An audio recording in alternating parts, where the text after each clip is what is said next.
convidar aqui o executivo Leonardo da Mondelez, nosso parceiro, que vai falar um pouquinho aqui sobre os desafios e soluções do crescimento acelerado para o canal de B2B. Seja bem-vindo.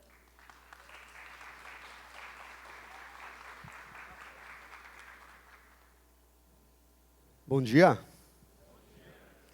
Tudo bem com vocês? Vamos lá, então. Primeiro, eu queria apresentar um pouco a Mondelez. Quem conhece a Mondelez aqui? Ah, todo mundo. Então, acho que vocês conhecem as nossas marcas. Alguém consome alguma dessas marcas? Ah, estou vendo algumas. Vamos ver como está o share das participações de marca aqui. Quem consome bem Oreo? Oreo, mais ou menos. Bis está bom. Chocolícia, vou mirar abaixo agora. Chocolícia tem aqueles que são loucos por chocolícia. Muita gente não come, mas quem gosta, gosta. Babalu. Vamos para Milka. Estamos num público mais premium aqui, podemos falar assim, né? Vamos lá, então, pessoal. Vocês conhecem a Mondelez está presente no mundo inteiro com as melhores marcas de snack. Mas a gente vai falar aqui da nossa estratégia de B2B digital. Como que isso está impactando a nossa empresa e mais, quais são os principais aprendizados que a gente teve com essa jornada que a gente teve no B2B. Então, o comércio, eu acho que isso é redundante falar para todos vocês que estão vendo um monte de palestra aqui, mas o comércio tradicional ele está mudando, isso impacta um monte de coisa, impacta inclusive os PDVs e os consumidores desses PDVs. Beleza, mas quais são, quando a gente olha para isso, alguns dados que a gente trouxe, 85% dos pequenos pontos de venda, eles agora estão usando alguma ferramenta de B2B, para pedido digital. Então, eles já estão fazendo isso. Aqueles que ainda estão com a cabeça, o B2B e-commerce ainda vai chegar, está chegando, os pequenos negócios não usam isso, aí estão bem atrás. A gente já tem 85% dos pontos de vendas falando que usam. 56% dos proprietários desses pontos de venda também utilizam alguma ferramenta para vender para os seus clientes. Então, eles também, por mais que sejam pequenos, começam a utilizar as ferramentas digitais para isso. E 87% dos donos dos varejos acreditam que as soluções B2B elas devem ser iguais às soluções B2C. O que a gente está falando aqui? O que eles estão falando para a gente? Que eles esperam a mesma experiência, os donos dos pequenos e médios pontos de venda, eles esperam a mesma experiência quando eles estão comprando, da experiência que eles têm na vida particular deles. Quando eles compram pelo iFood, quando eles compram na Amazon ou qualquer outro site. Ele espera isso. Tudo bem. Mas quais são essas tendências, então? O que as plataformas B2B estão trazendo, sabendo que são importantes, sabendo que são cada vez mais crescentes no mercado, o que elas estão trazendo diferencial no mercado como um todo? E a gente trouxe algumas coisas aqui também de um estudo que a gente fez com a Accenture. Digitalização B2C, B2B, então isso é bem redundante, todo mundo acha que o futuro é digital e sabe disso, mesmo aqueles que não são, aqueles pequenos PDVs que não são muito ligados a isso. Lealdade e gamificação, a gente vê um monte de plataforma, que a gente vai falar um pouco delas, surgindo, trazendo alta qualidade de gamificação. Então, cada vez mais os PDVs eles estão querendo isso. Inclusive, a gente faz bastante rota no mercado. Eu passei numa padaria outro dia, fazendo rota, onde, conversando com o dono do PDV, eu perguntei para ele, você usa alguma ferramenta digital para fazer seus pedidos? Ele falou, ô Leonardo, eu não gosto disso. Eu gosto de conversar com o PDV, com o vendedor, eu gosto de bater papo com ele, de saber o que tem de novo. Ah, entendi. E aí, a gente vai falar um pouquinho do BIS aqui, que é a líder nesse segmento, e que foi uma das que lançaram a gamificação de uma forma muito legal. Eu perguntei para ele, mas e BIS, você usa? Ah, BIS é outra coisa. Ele brilhou os olhos dele, ele tirou o celular. Você sabe quantos pontos eu tenho no BIS? E aí ele mostrou para mim, eu consegui, no mês passado, tirar tantos engradados de não sei o quê, só de pontos. Então, para ele, para a Ambev, é menos do que ele faz promocional normalmente. Para ele, é uma gamificação que parece um negócio de outro mundo. Então, ele engaja muito com isso. Bancos e pagamentos. A gente está num país, pessoal, que 97% dos pagamentos B2B são feitos digitalmente. Então, isso é um enabler, um alavancador super importante para todas as ferramentas digitais, quando a gente fala de B2B. Enquanto outros países na América Latina estão muito longe disso. E por isso que no Brasil está alavancando tão rápido. Tem a parte de last mile, de logística, que também está sendo uma evolução. E as grandes redes, a gente vê Oxxo, a gente vê grandes redes tomando espaço dos pequenos e médios varejos, que fazem uma diferença muito grande nisso, porque eles já vêm com ferramentas digitais muito fortes para esse mercado, o que faz com que os pequenos e médios tenham que começar a correr atrás disso. E aí, não à toa, o mercado B2B, de bens de consumo, ele está crescendo muito, mesmo comparando com o mercado de B2C, comparando com outros mercados no mundo, o mercado da América Latina de B2B está crescendo bastante. A gente vê, nesses próximos anos, de 22 a 26, um crescimento, em média, de 22%, o que é super grande. Beleza, mas como está esse cenário de B2B, de bens de consumo, aqui no Brasil? A gente vê alguns players se movendo. Então, os primeiros que eu queria trazer são realmente os líderes do mercado hoje em dia, que é o BIS, principalmente. A Coca-Cola vem logo na cola também, e são esses que estão investindo mais em tecnologia e mais se diferenciando. A gente tem alguns, esses até, primeiro, eles são os abertos, né? São feitos pela indústria, mas são abertos a outras indústrias para entrar. Então, são marketplaces. A gente tem os B2Bs de marca própria, que são menores do que esses primeiros, mas que também estão se desenvolvendo bem. Temos aí atacados, cash and carry, distribuidores, que aí é uma régua muito extensa de quem faz bem, quem está desenvolvido, quem que não. A gente já tem players que estão com 80% de penetração no digital. E a gente tem players que estão no início disso também. Mas todos eles estão olhando para isso. Não tem um player quase no mercado que não está olhando para essa digitalização B2B. E tem os nativos tecnológicos. Os nativos tecnológicos a gente vê cada vez mais surgindo, mas eles ainda representam muito pouco no mercado B2B. A gente vê, por exemplo, um Mercado Livre dando indícios que ele está entrando no mercado, mas ainda não tomou nenhuma grande ação disso. Mas, lógico, quando eles começarem a focar nisso, o mercado ele deve mover bastante. Mas, beleza, todos esses caras, eles focam em loja.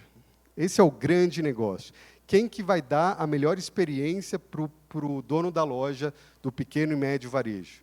Quem que vai conseguir entrar lá dentro da melhor forma? Essa é a grande pergunta, essa é a grande questão.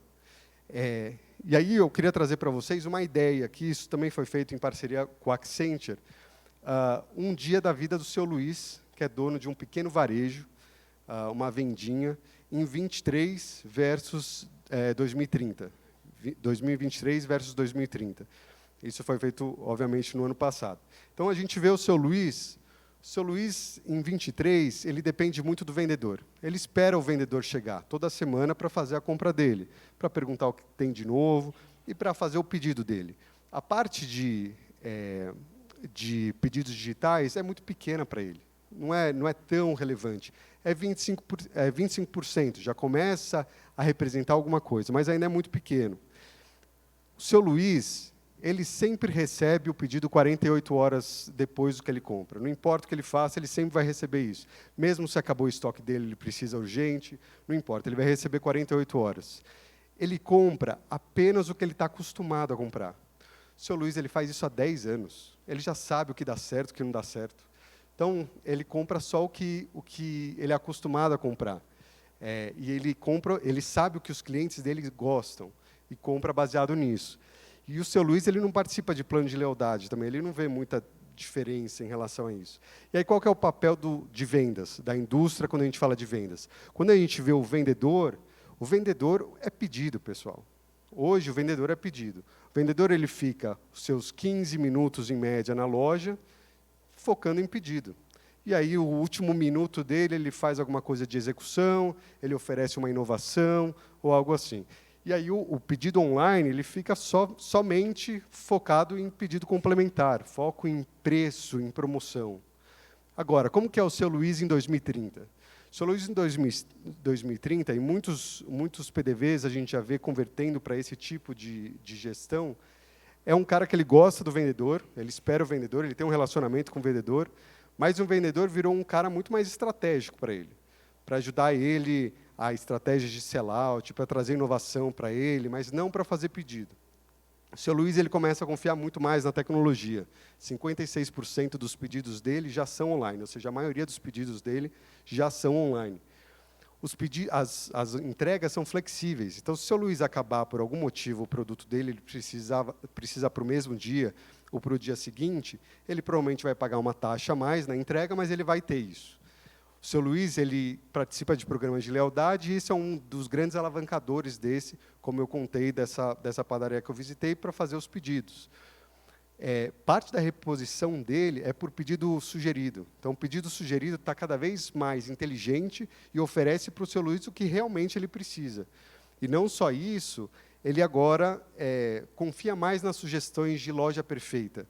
Então, ele confia que aquilo, porque cada vez que ele faz alguma mudança na loja dele, baseado na loja perfeita, em algoritmo que é recomendado para ele vê alguma mudança positiva no seu negócio. Um aumento de venda, um aumento do mix de produto, e etc.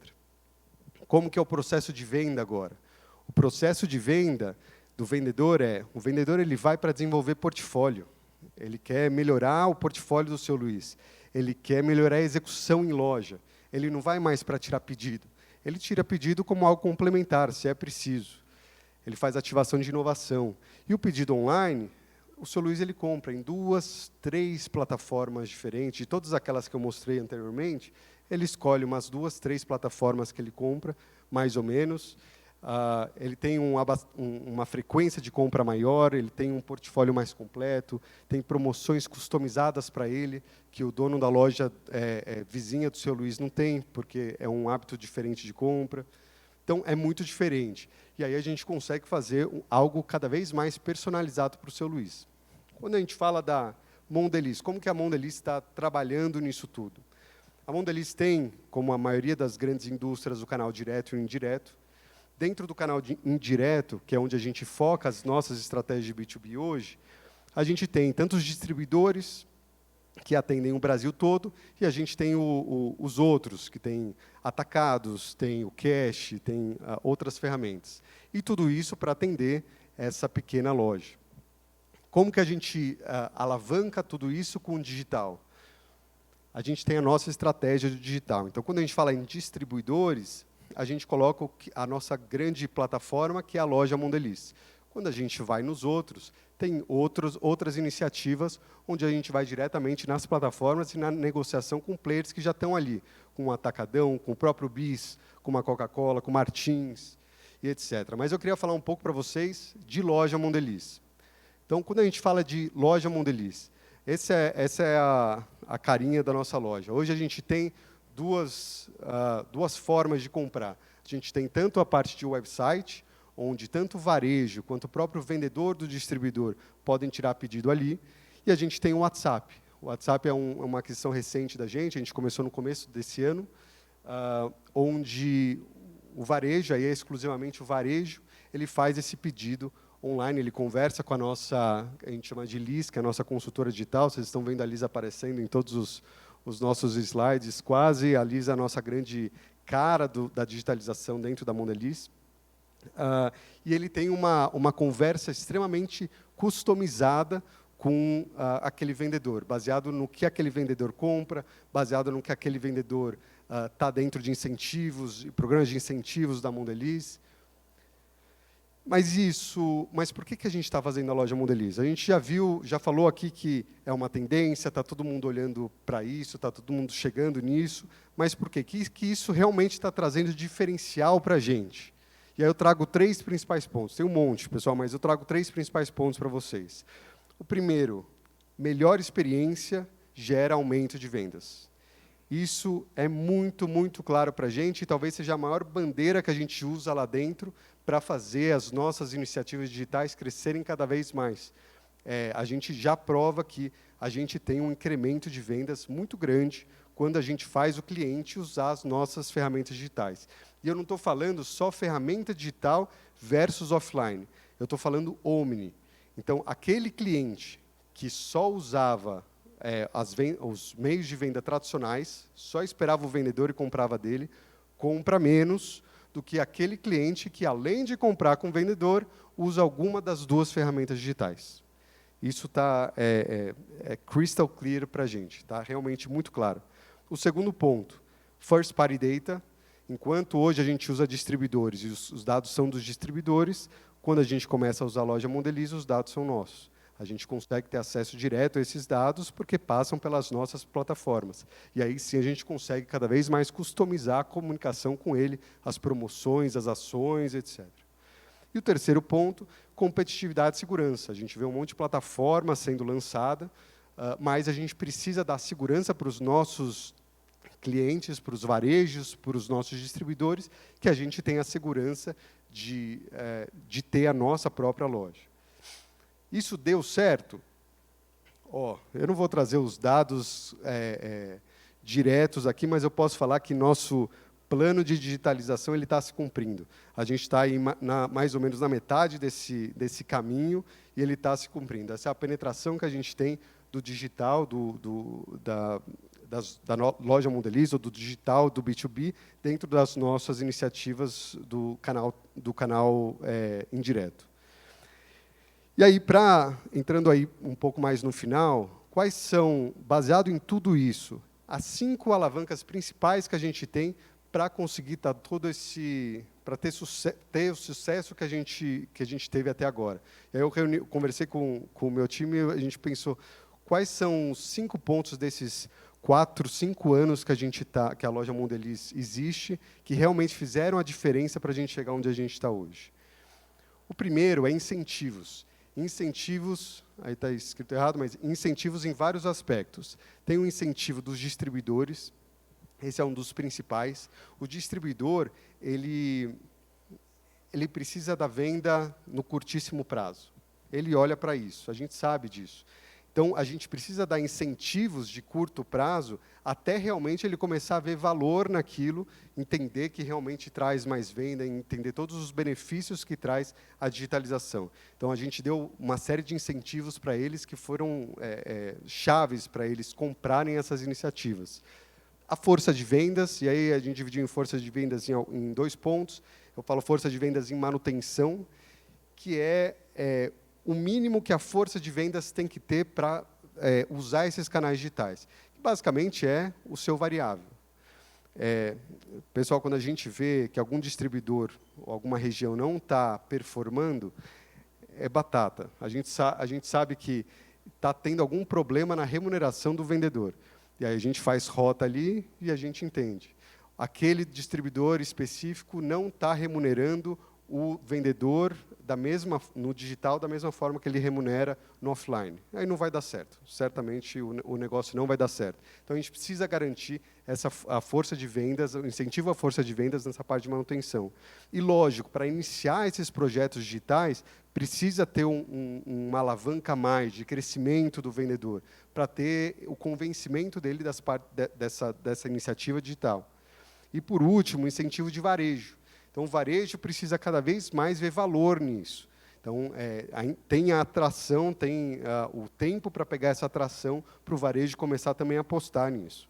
O segundo ponto é a plataforma certa, para o cliente certo, com uma boa experiência. Não adianta ficar empurrando para o varejo uma plataforma que não tenha uma experiência boa e que não converse com ele. Então, por exemplo, eu tenho o Seu Luiz, como a gente deu o exemplo. Talvez o Seu Luiz, ele faz isso há 10, 15 anos, ele é um cara um pouco mais velho, que não está próximo à parte de digitalização, ele não usa mídias sociais, ele não compra na internet ou algo assim.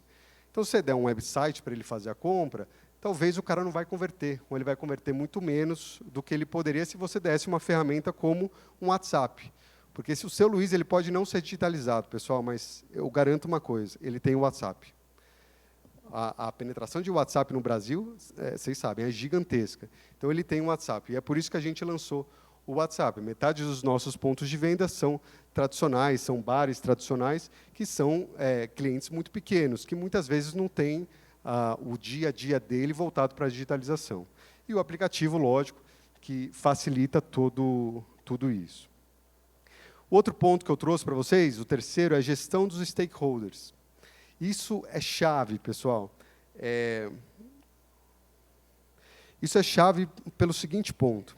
Quando a gente está falando de digitalização, e muitos aqui que estão em grandes empresas falando de digitalização, sabem que quando a gente tem a área de digitalização, é quase uma startup dentro da grande empresa. Então, existe um monte de entraves que precisam ser passados para realmente conseguir estabelecer a digitalização dentro dessa grande empresa. Então, alguns pontos que a gente trouxe aqui. Treinamento, comunicação interna. Treinamento com os distribuidores. A gente precisa sentar com cada força de venda de cada um dos distribuidores e mostrar as ferramentas digitais. Qual que é a diferença? Como eles usam essas ferramentas? Comunicação interna. Então, mostrar para a companhia os resultados que isso tá trazendo. A gestão da liderança. Mesma coisa, a liderança, cada vez mais que a gente aprofunda na digitalização, maior o investimento que a gente tem que fazer nisso. Quanto maior fica, maior o investimento. E vai ter uma hora que a liderança vai olhar e falar, mas, gente, realmente precisa desse investimento? A liderança ainda mais acostumada somente o canal tradicional. Então, é importante sempre ter eles on-board disso. E a resiliência do time. Sendo uma startup interna, é barreira atrás de barreira que a gente passa internamente. O time ele precisa ser resiliente. Quando a gente traz pessoas novas para o time, uma das primeiras coisas que a gente tenta identificar é a resiliência, porque a gente sabe que vai ter muitas barreiras no meio disso. Experiência do consumidor, quarto ponto. Do distribuidor, na verdade. Quando a gente lançou isso para o distribuidor, um dos principais pontos que ele trazia para a gente existe uma instabilidade aqui, eu não estou conseguindo fazer minha venda, deu algum problema, o pedido está chegando um dia depois dele ter feito, isso impacta na logística dele. Então, a gente precisa garantir para o distribuidor que existe uma estabilidade tecnológica. Então, Customer Care, se tiver qualquer problema, ele precisa ter a segurança que ele vai ligar para você e você vai resolver o problema dele. Isso é muito importante. O segundo ponto é a confiança nos produtos digitais. O produto digital funciona, ele vai realmente gerar o pedido dentro do meu RP. E o terceiro são os SLAs. Então, a gente tem que saber, tem que ter claro os SLAs em toda a nossa estrutura, todos os nossos processos de digitalização, para dar também segurança para o distribuidor, que a gente vai cumprir o que foi combinado. E o último ponto são promoções e comunicações. Eu acho que até o Rafa estava aqui e falou bastante disso. Cada vez mais que a gente evolui com a digitalização, mais e mais a gente pode customizar, personalizar, mandar a mensagem certa, a promoção certa para o ponto de venda certo. Então, isso diminui muito os nossos custos, de uma forma geral. Quando você fala de promoção, em vez de você fazer uma promoção para uma região inteira ou a nível nacional, você começa a fazer promoções específicas para aquele PDV. Você sabe que o seu Luiz ele tem um mix de compra de produtos que é muito adepto a ter, por exemplo, Oreo. E Oreo ele não compra ainda. Mas a maioria dos PDVs que são iguais a ele também tem Oreo no mix de produto dele. Então, você sabe que ele é muito propenso a comprar isso. Então, eu vou pegar uma promoção super agressiva e dar para ele fazer a primeira compra. E, a partir disso, eu trago ele para aumentar o SKU por ponto de venda que eu tenho. Isso eu posso fazer segmentado. Para os meus 1 milhão de pontos de venda, eu consigo fazer 1 milhão desse tipo.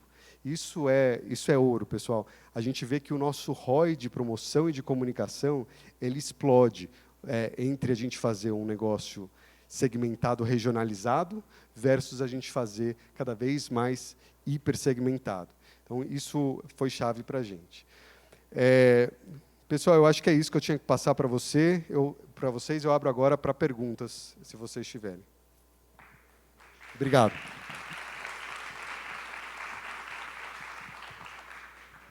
Bom dia, Leonardo. Tudo bem? Fred, Tudo prazer. Bom, primeiro, eu sou um baita fã da sua marca, né, das suas marcas do grupo. E eu queria falar um pouco sobre resiliência. Na verdade, não é nem pergunta, são 2 pontos de reflexão. O primeiro ponto o vendedor tem que mudar o mindset muito fortemente, né, porque ele precisa acreditar que aquela ferramenta não vai ser um entrave para ele, inclusive, seguir uma carreira. Faz sentido? Eu acho que isso é muito importante. E o segundo ponto de reflexão e aí eu vou te fazer uma provocação, você precisa fazer um selim super agressivo para Páscoa. Cara, como é que o digital no B2B te ajuda a atingir os objetivos? É isso. Legal, obrigado. Fred? Fred. Obrigado, Fred, pelos pontos. Sim, o perfil do vendedor como um todo, ele precisa estar adequado a essa digitalização.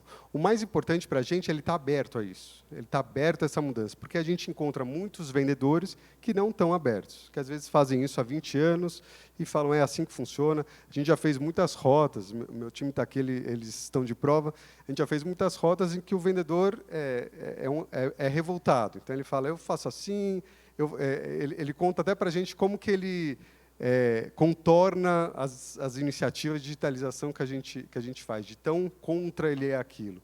Realmente, esses é muito complicado a gente manter por conta disso. Mas a grande maioria é aberta. Eles estão prontos para mudar, eles entendem as mudanças. O mercado está mostrando as mudanças de uma forma muito, muito autêntica. Então, eles veem isso. Quem está observando isso vai ver isso. E para a Páscoa, falando de Mondelez especificamente, essa parte da digitalização vai impactar na questão de dados, de análise, mas as plataformas especificamente, não tanto. Por quê? A Páscoa é um negócio tão rápido, tão agressivo, no sentido de ter uma venda muito grande em tão pouco tempo, que tudo da Páscoa é negociado muito antes. Então, a venda pela plataforma digital ela não impacta tanto nesse ponto, mas muito mais nos dados que a gente coleta. Obrigado. Acho que ali temos uma pergunta. Oi, Léo, tudo bem? Que é a Nicole. Eu fiquei com uma dúvida, na verdade, porque eu vi como que o relato da Bis ali, principalmente quando você estava fazendo a rota, e você comentou do seu Luiz, né?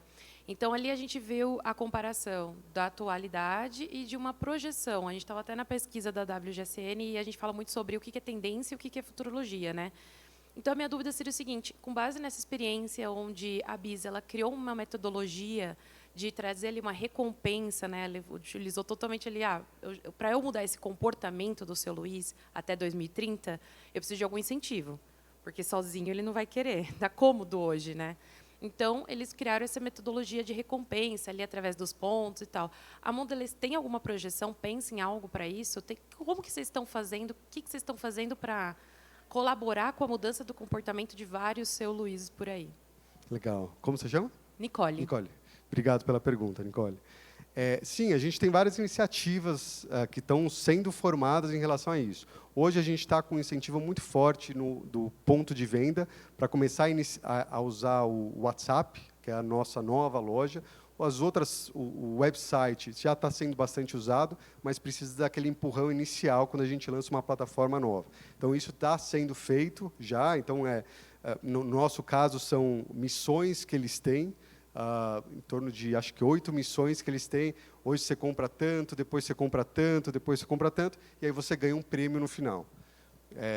Nesse sentido. Mas tem muitas coisas sendo conversadas em paralelo de como a gente pode continuar isso, como a gente pode ser mais efetivo.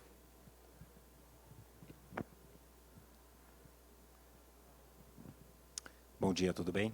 Meu nome é Márcio. Gostaria que você falasse um pouquinho mais sobre essa estratégia de levar os clientes de volta, acho que para o WhatsApp. Eu não sei qual é a estratégia de vocês. Manter eles no site ou levar eles de volta para o WhatsApp para ficar mais, falar mais a linguagem deles, e eu acho que está mais no dia a dia. E se você tiver informações de se esses clientes que já estavam no site estão migrando para o WhatsApp ou se o WhatsApp só está captando novos clientes. A nossa estratégia é entregar para os varejistas como um todo todas as plataformas possíveis para ele escolher. Então, para a gente, ainda no momento que a gente está, eu acho que cada indústria está num momento diferente. E eu já vi outras indústrias que estão fazendo movimentos diferentes, mas que eu entendo a realidade deles, que é diferente da nossa realidade. Hoje, a nossa realidade precisamos aumentar a penetração cada vez mais. E, para isso, penetração digital. E, para isso, a gente oferece todas as nossas plataformas digitais para todos os varejos. E ele escolhe a plataforma que é melhor para ele.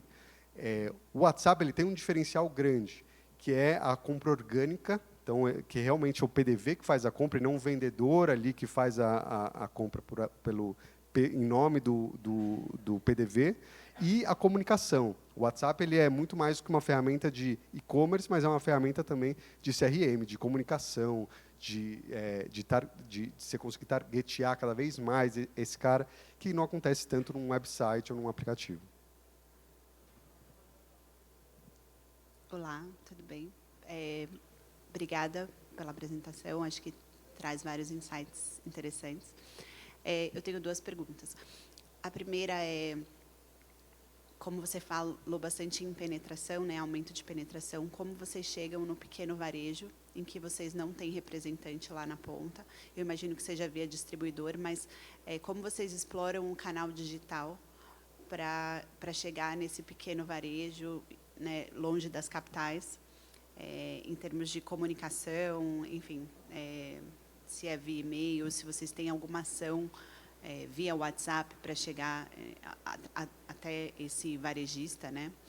E outro ponto que eu achei muito interessante foi como vocês, eu imagino que seja a inteligência artificial, e eu ia até perguntar, porque tem um e-commerce voltado para cosmético, qual a ferramenta que vocês usam para criar aquela personalização da experiência do cliente dentro do site de vocês, né, no momento da compra ou recompra.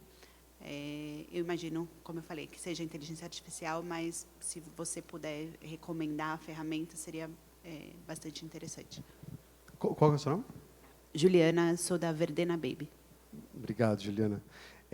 A primeira pergunta, então, como a gente chega nos PDVs até os menores? A gente faz isso hoje tudo por distribuidores, e aí com as ferramentas digitais, a gente consegue hoje deixar o distribuidor mais livre para ele focar nos clientes que valem mais a pena para eles. Então, ele precisa chegar pelo menos uma vez nesse cliente pequeno, onde ele vende a ferramenta digital, vende o WhatsApp para ele. Esse varejo ele se cadastra nisso, que ele precisa ter uma ação de cadastro, de dar ok para a gente conversar com ele. E aí, depois disso, em vez de ele passar uma vez por semana, ele pode passar uma vez por mês, 2 vezes por mês, e focar cada vez nos clientes maiores, onde ele não precisa investir tanto nisso. A questão de ferramentas de recomendação, isso a gente está testando.